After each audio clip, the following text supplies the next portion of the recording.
Hi guys, I'm Oscar. I'm from Team 5, and we're here to present our emergency response and emergency situation and research on the Aurukun Shire. Our group members exist. Our group member consists of myself, Jiahao, Ming, and Duoran. Now, I think before we get started, I just wanted to give us a bit of a rundown on what we're going to be looking through. As you're aware, we'll be looking at the Aurukun Shire, so the site, the location, climate, remoteness, roads and maintenance, flora and fauna of the site. And then following, we'll be looking at the inhabitant analysis. So basically the Aurukun Shire population, demographics, the history, the culture, and the clans.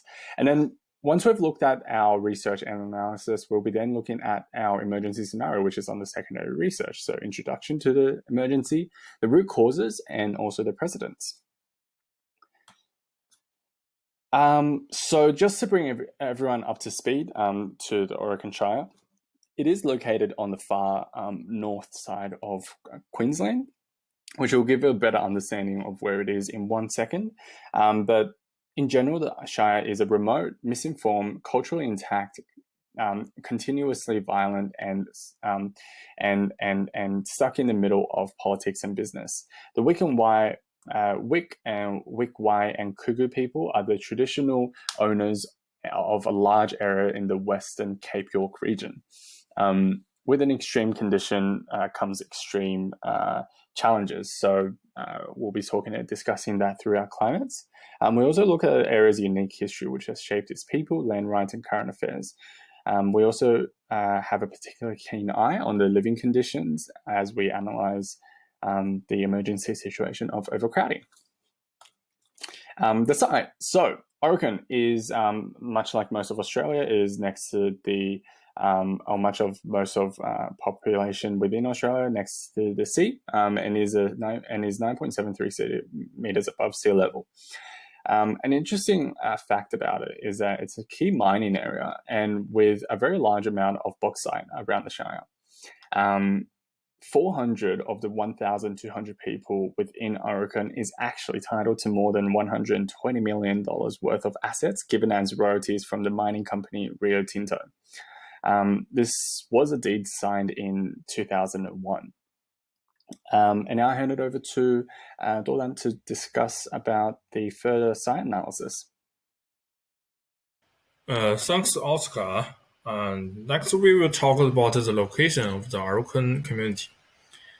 As we can see on the map on the right, the community of Aurukun is located on the northeast coast of the Cape York Peninsula, and it is about 178 kilometers by road south of the Ming town of Weipa, and 811 kilometers from Cairns. And with regard of climate, it has the Aurukun community has extreme heat periods with high rainfall amount, and these areas was being prone to cyclones. And also the areas face many difficulties just from nature alone.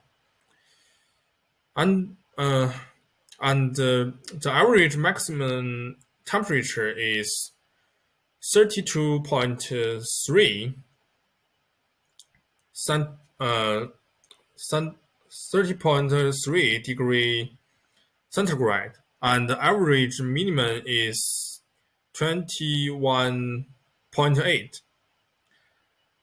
And the wet season is also can be seen between March to September. Next is about the remoteness. Napronom is the closest village to Aurukun in the Mission River. The city of Napronom has a population of 957, And while the Aurukun we will talk later, has a population of 1,200.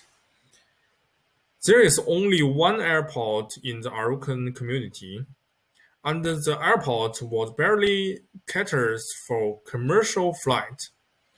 So the Aurukun is ranked very remote on areas remote scale. And also this airport is predominantly used for freight and rarely for passenger flight.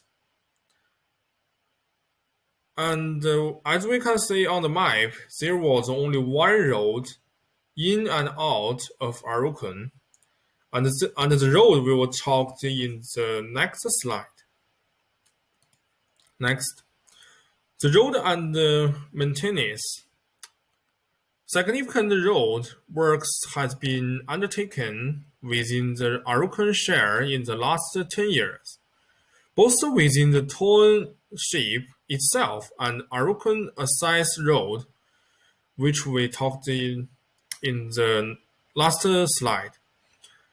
The Aurukun Access Road is fully sold, which is an advantage for both community travel and transport for goods in and out of Aurukun. The advantage of this road we will talk in the future slide specifically. And the Aurukun Shire Council continues to undertake its own roadworks whenever funds are sourced. The maintenance agreement provides employment opportunities for council employees and also subcontractors in the shire. So then let's invite Ming talked about the flora and the fauna in Aurukun. The flora. Cape York Peninsula is a remote wilderness area that is surrounded by eucalyptus woodlands, rainforest, uplands, grasslands, wetlands, and mangrove vegetations. Rainforest vegetations harbors the Guanadanian and New Guinean floral elements. The surroundings of fresh water in the Cape York Peninsula areas. The fauna. The spotted cucus and palm cockatoos are two important species. Freshwater anchovies and the river garfish is their own habitats in the Cape York Peninsula and Amberley rivers. Herpetofauna shares between New Guinea and Australia are not rainforest species and are often concentrated in the heathlands habitats. Awesome. Thank you, Ming. So the Aurukun Shire population. So Aurukun is one of the larger communities within Cape. So the population fluctuates between 1,200 and 1,400. Most of the residents are traditional owners of the Shire and surrounding lands. As you can see on the right-hand side here, there is also a few statistics to give you a better understanding of who lives there. So firstly, looking at employment status. So then we're looking at 45.7% of the population having worked full-time. These aren't current statistics, so that's just something to be aware of. And 28.7% of the population are unemployed. On the bottom there, you can also see the language spoken out of 1200. So their native language, Wik and Mankan, is their is the predominantly spoken language within Aurukun. The demographics. So Aurukun Shire is a welfare reform community. So essentially, what that means is that it's a community that considers it illegal to be in possession of alcohol. And there's also something called income management, which is applied to families who lack criteria related to childcare, home maintenance, and good order. And there are just also 5 welfare communities which are all based in the north of Queensland. In comparison to the mainstream Queensland community, there is a higher number of young people and lower number of old people. There is a higher level of violence and sexual assault, and during 2011, only 16.2% of Indigenous population were attending secondary school, while the state average was 23.6%. And I think it's very interesting to see these, statistics and find these research because of how much royalties are actually in possession of the population there. Now, the history. So Aurukun is, as you're aware, located on the far north of Queensland, which is in close proximity to Cape York, and it has had a long history of land right issue. Cape Coral, where basically Aurukun is based, was the first community to actually have had made contact with European settlers. Aurukun was actually also originally known as Archer River Mission Settlement and was established in 1904. And thanks to a landmark legal win in 1996, the Wik and Wikawaya people holds native rights to a large area of the Western Cape York. Aurukun artists are also renowned for exquisite art, and in particular wooden sculptures, as art has been a long-standing tradition for men and women. As you can see on the right-hand side there, those are artworks by Aurukun artists, and it's displayed at the Wik and Kugu Art Centre. Now, the culture. So as mentioned before, it's one of the predominant language is its native language, and that's thanks to its history of not being deliberately undermined by the British during the colonial years. Which was unfortunately a very usual case with other communities with other Indigenous communities around Australia.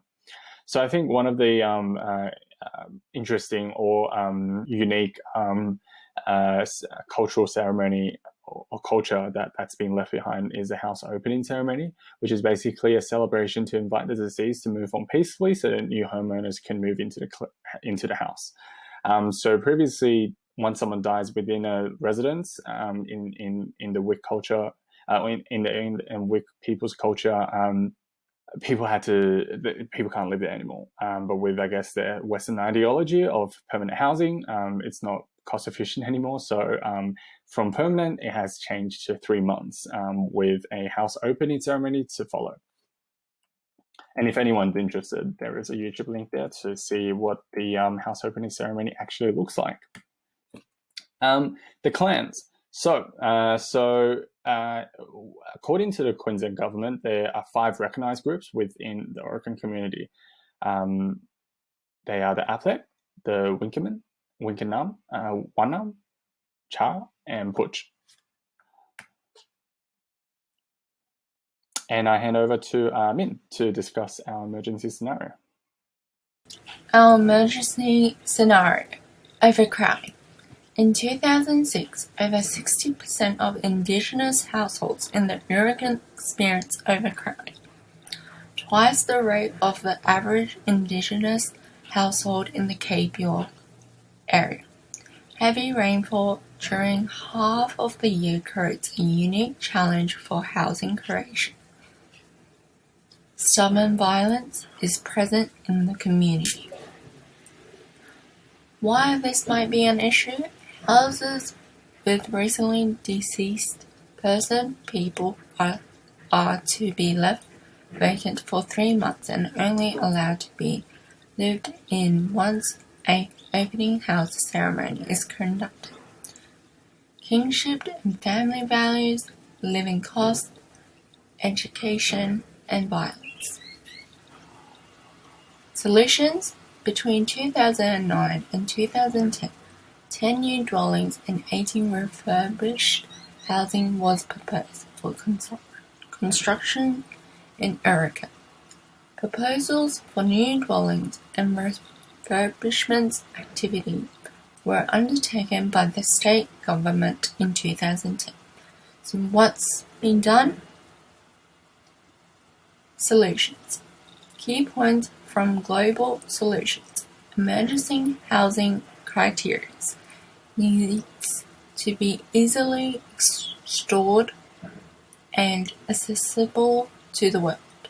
Remote mobile housing, light, reusable and sustainable. Key projects previously undertaken. The reaction housing system, Louisiana Hurricane Katrina, Tech LA 3D house printed from Massa Libertà, Italy. So what's being done globally? Yeah, that's my part of presentation. Thank you, Oscar. Thank you, Ming. Thank you, Duoran. This solution part.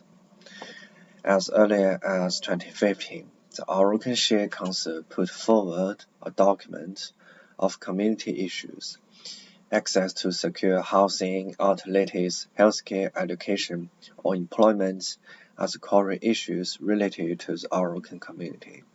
Therefore, in order to solve the problem of overcrowding, this document provides some solutions.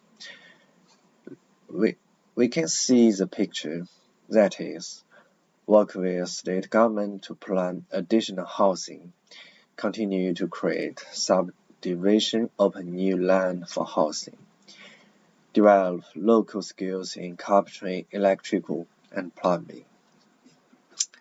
Next page is issue analysis. According to the information provided by the Aurukun community, it can be explained that the main reason for the overcrowding of housing construction in remote communities is insufficient development, and the reason for this phenomenon is a lack of financial support.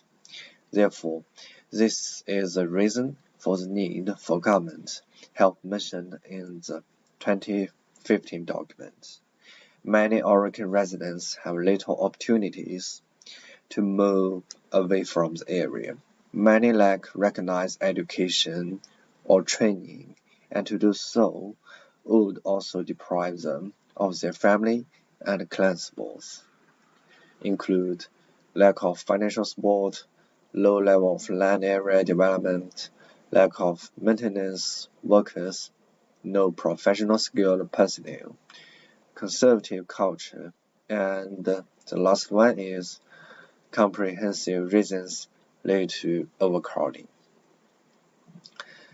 Impact: environment and flora and fauna.